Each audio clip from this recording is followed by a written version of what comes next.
नमस्कार, आप देख रहे हैं तेज इंडिया न्यूज़। आज की बड़ी अपडेट आपको जनपद पीलीभीत के थाना बरखेड़ा से बता दें। बरखेड़ा क्षेत्र में बीते दिनों नाबालिग छात्रा की हत्या का आज हुआ खुलासा। दरअसल छात्रा का उसी के स्कूल में पढ़ने वाले पूर्व छात्र से प्रेम प्रसंग चलता था, जिसमें दोनों के बीच फोन से बातचीत व लेटर का आदान प्रदान चलता था। लड़की के पिता को इसकी जानकारी हुई तब उसने लड़के के पिता से शिकायत की, जिस पर लड़के के पिता ने लड़के को बाहर भेज दिया।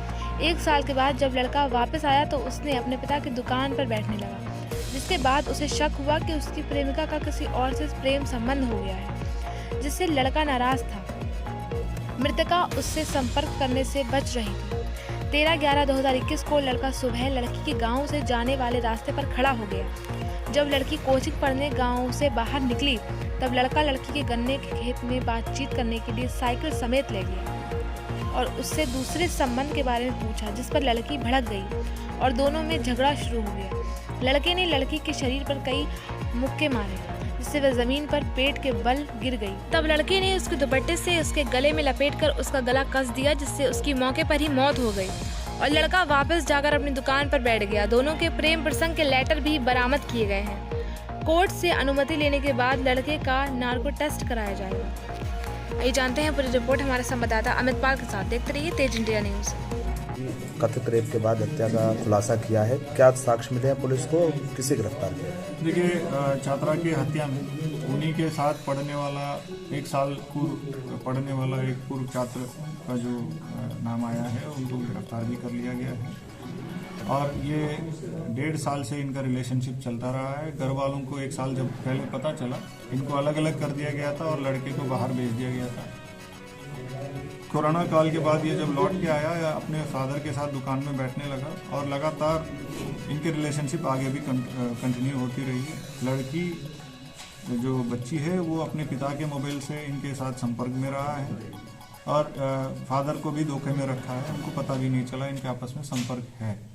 और लड़का जो है लगातार अपने मोबाइल से ही संपर्क में रहा है और इनके बीच में इनके पुराने दोस्तों के माध्यम से, इनकी कोचिंग में पढ़ने वाले पुराने एक दोस्त के माध्यम से इनके लिखित जो प्रेम पत्र आदान प्रदान हुआ है और हम लोग 10 प्रेम पत्र, लड़की का लिखा हुआ पत्र लड़के के घर से बरामद किया है और इसमें तमाम बातें प्रकाश में आई है, जिसके डायरेक्शन में हम लोगों ने इनके मोबाइल फोन्स को कंगाला। उसमें काफ़ी मैसेजेस जुलाई लास्ट तक भी मैसेजेस मिले हैं, आमने सामने मिलने की बात प्रकाश में आई है। इसी दौरान लड़के को बहुत सारे जो अपने कोचिंग में पढ़ने वाले लड़के ये इन्फॉर्मेशन देते थे लड़की कहीं और से भी संबंध है, तो इस बात को लेके काफ़ी आक्रोशित हुए और जिससे संबंध है इस संबंध में स्पष्ट करने के लिए अपने प्रेमिका को लेटर भी लिखा, बल्कि वो लेटर्स हमको मिले नहीं। रिप्लाई में जो प्रेमिका ने जो लिखा है उसमें काफ़ी सारे अपने स्पष्टीकरण देते हुए नजर आए हैं और इस चीज़ से स्पष्ट हो रहा है कि ये लड़का काफ़ी शक करता था। तो इसी बीच में क्योंकि लड़की से ये पहले से संपर्क में था, लड़की इस पर विश्वास करती थी, बट इनके मन में जो शक इस लेवल तक बढ़ गया है, ये आक्रोश में बदल गया और स्पष्टीकरण मांगने ये उस दिन सुबह गया है।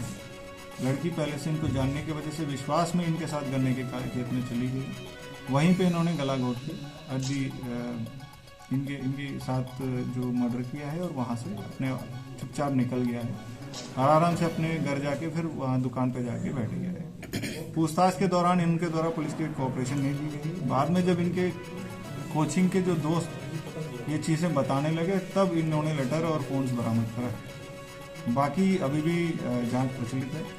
इनके मोबाइल फोन्स जो है फॉरेंसिक लेबोरेटरी के लिए भेजा जा रहा है ताकि और टेक्निकल इनपुट्स मिल सकें। साथ साथ इनके न्यायालय से नार्को एनालिसिस की भी अनुमति लेके इनसे और गहन जांच की जाए।